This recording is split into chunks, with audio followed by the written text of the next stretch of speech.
Hi everyone, welcome to Willis homestay channel. நீங்கள் எங்கள் சேனலை ஃபர்ஸ்ட் டைம் பார்க்குறீங்கன்னா சப்ஸ்கிரைப் பண்ணிக்கோங்க. சப்ஸ்கிரைப் பண்ணிவிட்டு பக்கத்தில் இருக்க பெல் ஐக்கானை ப்ரெஸ் பண்ணிக்கோங்க. அப்போ தான் இன்ஸ்டண்ட்டாக நாங்கள் போடுற வீடியோஸ்க்கு நோட்டிஃபிகேஷன் காட்டும்.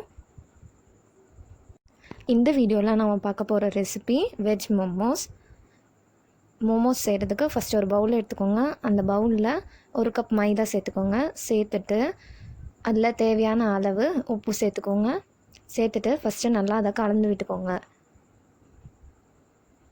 நல்லா கலந்ததுக்கப்புறமா இதை ஒரு சப்பாத்தி மாவு பதத்துக்கு நம்ம இதை பிசைஞ்சிக்க போகிறோம். கொஞ்சம் கொஞ்சமாக தண்ணி ஊற்றி பிசைஞ்சிக்கோங்க. கூடவே இதில் 1 டேபிள் ஸ்பூன் எண்ணெய் ஊற்றிக்கோங்க. அப்போ தான் ரொம்ப சாஃப்டாக இருக்கும் இந்த மாவு. இது நல்லா சாஃப்டான டோ ஆகிற வரைக்கும் இதை நல்லா அழுத்தி பிசைஞ்சிக்கோங்க. இப்போ இந்த மாவு ரெடி ஆகிடுச்சு. இப்போ இந்த மாவை ஒரு 10 to 15 மினிட்ஸ் அப்படியே சைடில் வச்சுக்கோங்க. அதுக்குள்ளே நம்ம ஸ்டஃபிங் செஞ்சிடலாம். ஸ்டஃபிங்க்கு தேவையான இன்க்ரீடியண்ட்: வெங்காயம் 1 கப், கோஸ் 1 கப், துருவின கேரட் 1/2 கப், பச்சை மிளகாய் 1/2 டீஸ்பூன், இஞ்சி பூண்டு பேஸ்ட், மிளகுத்தூள், மிளகாய்த்தூள், உப்பு தேவையான அளவு. ஒரு கடாயை எடுத்துக்கோங்க. அந்த கடாய் ஹீட் ஆனதும் அதில் நம்ம எண்ணெய் சேர்க்கணும். இங்கே நான் 4 டீஸ்பூன் எண்ணெய் சேர்த்துருக்கேன். எண்ணெய் நல்லா ஹீட் ஆனதுக்கப்புறமா அதில் இஞ்சி பூண்டு பேஸ்ட்டை சேர்த்துருங்க. சேர்த்து நல்லா எண்ணெயில் வதக்குங்க. அது பச்சை வாசனை போகிற வரைக்கும் அதை நல்லா வதக்கிக்கணும். இது வதங்கிடுச்சு. அடுத்ததான் நம்ம பச்சை மிளகாய் சேர்க்க போகிறோம்.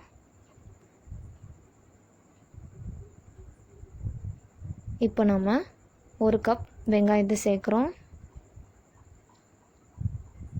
வெங்காயத்தை நல்லா வதக்கிக்கோங்க. அது கோல்டன் ப்ரௌன் ஆகிற வரைக்கும் நம்ம அதை வதக்க போகிறோம்.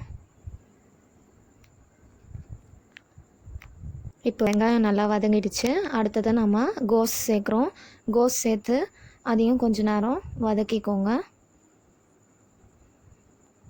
கோஸ் நல்லா வதங்கினதுக்கப்புறமா நம்மக்கிட்ட இருக்க துருவி வச்சுருக்க கேரட்டை சேர்க்க போகிறோம்.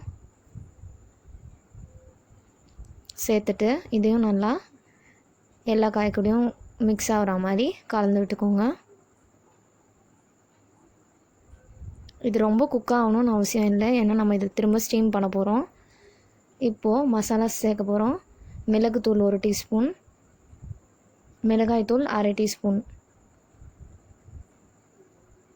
அடுத்ததாக தேவையான அளவு உப்பு சேர்த்துக்கோங்க. சேர்த்துட்டு இதை நல்லா பச்சை வாசனை போகிற வரைக்கும் கலந்துக்கோங்க.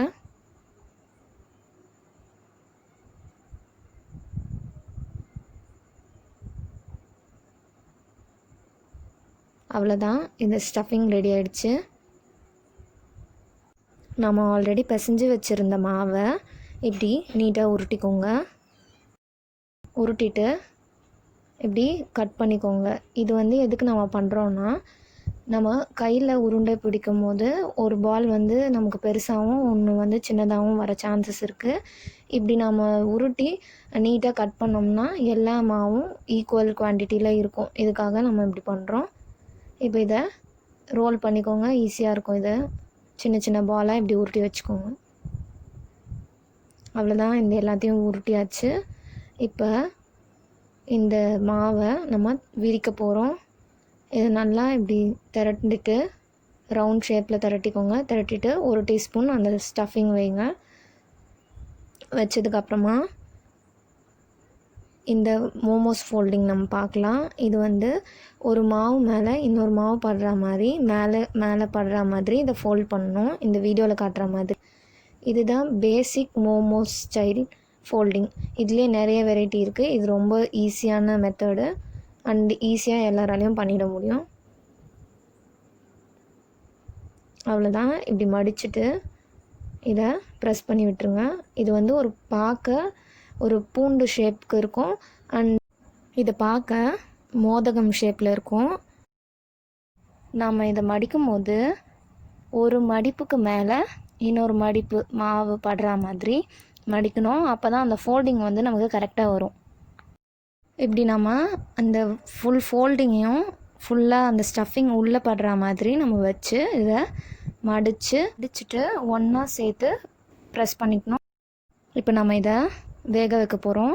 வேக வைக்கிறதுக்கு ஒரு இட்லி குக்கர் எடுத்துக்கோங்க. அந்த தட்டில் எண்ணெய் சேர்த்து தடவி வச்சுக்கோங்க. இதை முன்னாடியே தண்ணி ஊற்றி ஹீட் பண்ணி வச்சுக்கோங்க. வச்சதுக்கப்புறமா நம்ம ரெடி பண்ணி வச்சுருக்க மோமோஸை இந்த தட்டில் வைக்க போகிறோம். இது வந்து ஒரு மோமோஸ்க்கும் இன்னொரு மோமோஸ்க்கும் கேப் விட்டு வைங்க. ஏன்னா ஒன்றோட ஒன்று வச்சிங்கன்னா இது வந்து பிரேக் ஆகிறதுக்கு சான்ஸ் இருக்குது வெந்ததுக்கப்புறமா. அப்படி இல்லைன்னா அந்த ஸ்டஃபிங் வந்து நம்ம பிரிக்கும் போது உடஞ்சி வெளியே வரத்துக்கு சான்ஸ் இருக்குது. இப்போ நம்ம இதை வந்து வச்சுட்டு இந்த மூடி போட்டு வேக வைக்கணும். இது 10லேருந்து 15 நிமிஷம் போல் வேக விடுங்க. 15 நிமிஷம் ஆயிடுச்சு. இப்போ நம்ம வந்து ஓப்பன் பண்ணி பார்க்கலாம். ஓப்பன் பண்ணதும் இந்த மாதிரி உங்களுக்கு இருக்கணும். இந்த மாவோட கலர் வந்து சேஞ்ச் ஆகிருக்கணும். அண்ட் உள்ளே இருக்க ஸ்டஃபிங் வந்து உங்களுக்கு கொஞ்சம் டிரான்ஸ்பரண்ட்டாக தெரிகிற மாதிரி இருக்கணும். இது ரெடி ஆகிடுச்சு. பிளேட்டில் ட்ரான்ஸ்ஃபர் பண்ணிக்கோங்க.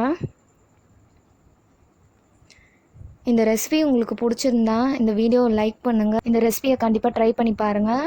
ட்ரை பண்ணிவிட்டு எப்படி இருந்துச்சுன்னு கமெண்ட் செக்ஷனில் சொல்லுங்கள். உங்கள் ஃப்ரெண்ட்ஸ்க்கு ஷேர் பண்ணுங்கள்.